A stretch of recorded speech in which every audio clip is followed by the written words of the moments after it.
Good afternoon. I'm Shah from the Stress Management Society. How are you today? Very well, thank you. Good, excellent. So, as you may have gathered, we're here to talk about stress. Stress is one of those issues that seems to be such a huge part of modern life.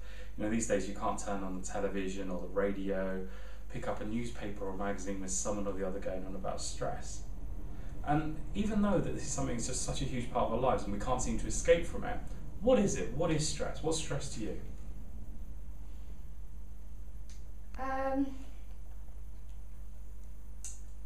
Stress is feeling out of control. Stress is feeling tired. Okay. I think, the feeling of being out of control is definitely a big one. Okay.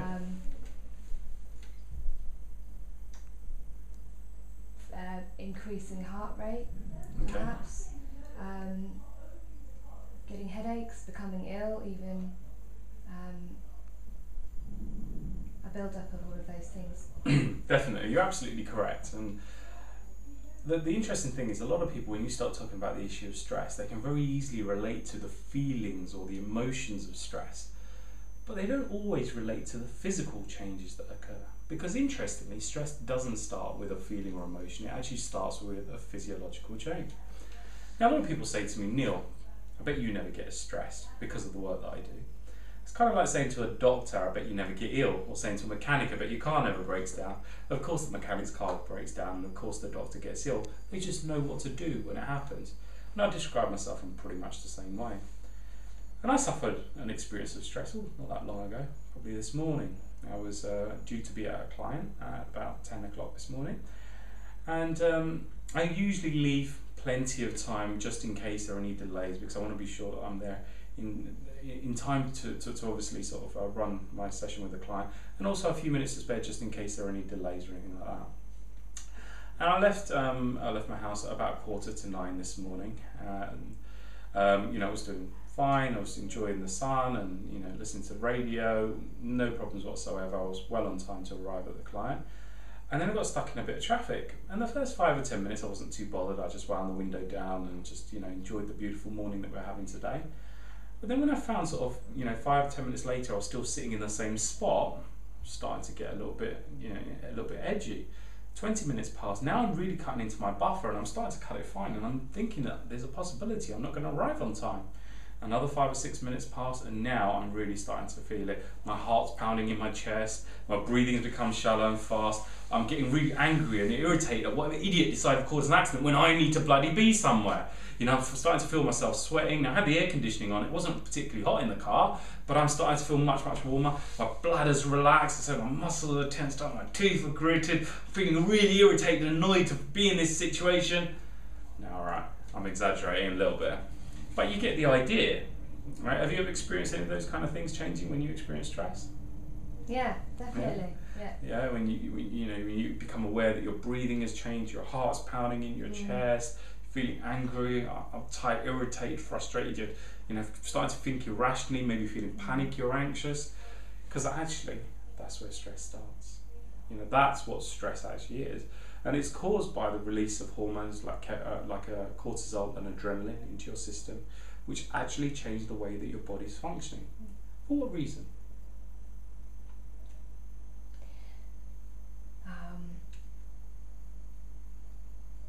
To get you to recognise it. Okay, yeah. And what other benefits? What other benefits are there for me, my body going into that state? The benefits of your body going to that state. I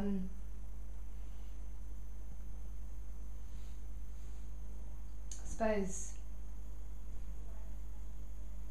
to get you to do something about it. Okay, yeah, good. Well, actually, it's a lot more simplistic than that, and I'll give you an idea of the reasons that we go into this state.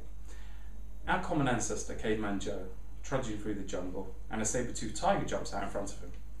And his body goes through exactly the same experiences, the same chemicals and hormones that his body releases that changes the way his body's functioning to enable him to survive that situation.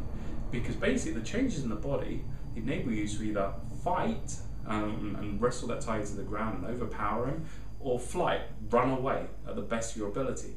So the changes that occur in your body are literally to enable you to leg it as quickly as you possibly can, or to use all of your strength to fight your way out from that situation.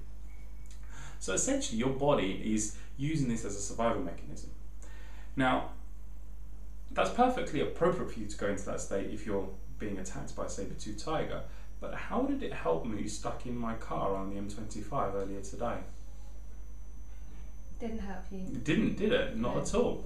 Because this was interesting, that human beings may have changed the way that they live quite drastically over the last 150,000 years, and we may be living very different lifestyles, but underneath the surface, we're largely the same being that inhabited this planet 150,000 years ago. That we may have evolved our lifestyle, but our bodies largely are having the same experience that our caveman ancestors did. Which means that when we experience stress, we experience it in exactly the same way that Caveman Joe did.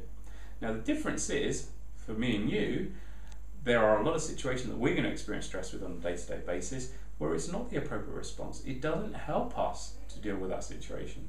When Caveman Joe experienced stress, when he was being attacked by those wild animals, it was perfectly appropriate for him to get stressed because it helped him and it was a useful response. Now for me, stuck in the M25, I might wanted to, put my foot through the windscreen and run out of the car down the hard shoulder, but it wouldn't have been the most appropriate response. I would have probably looked rather silly. So we face a lot of situations on a day-to-day basis where, it's just not appropriate. It's not helping us. In fact, it's counterproductive.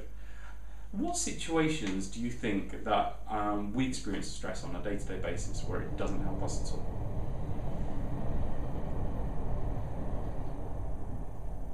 Sitting in a traffic jam. Yeah, definitely. Sitting on the tube when the tube stops in a tunnel. Mm-hmm.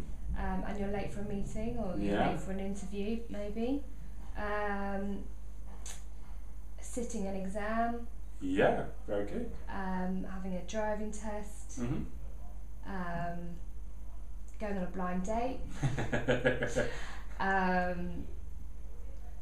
Meeting a big group of people for the first time and wanting to make a good impression. Perfect. Yeah, and it goes on, even getting on stage to do a speech, doing a presentation, running a workshop. If you're about to go into a session with an individual and you've never been in that kind of a situation before, there are lots of situations that we face stress on a daily basis where it's not the most appropriate response. It's not helping us to deal with that situation anyway. In fact, it's counterproductive. And if you think about if you're facing a situation where you're like an exam, for example, firstly, let's be clear, a little bit of stress is useful and it does help you. If you didn't have stress in your life, you wouldn't have got out of bed this morning. You'd probably be lying in your garden sunbathing right now. It's the stress that you need to move your life forward or turn up for work or the consequences of doing certain things that actually get you moving through life. If you didn't have stress in your life, you'd be bored, sluggish, lethargic, you'd never get anything done. And also when dramatic or life-threatening situations happen, you wouldn't have the means or the capacity to cope with them. So stress is useful if used appropriately.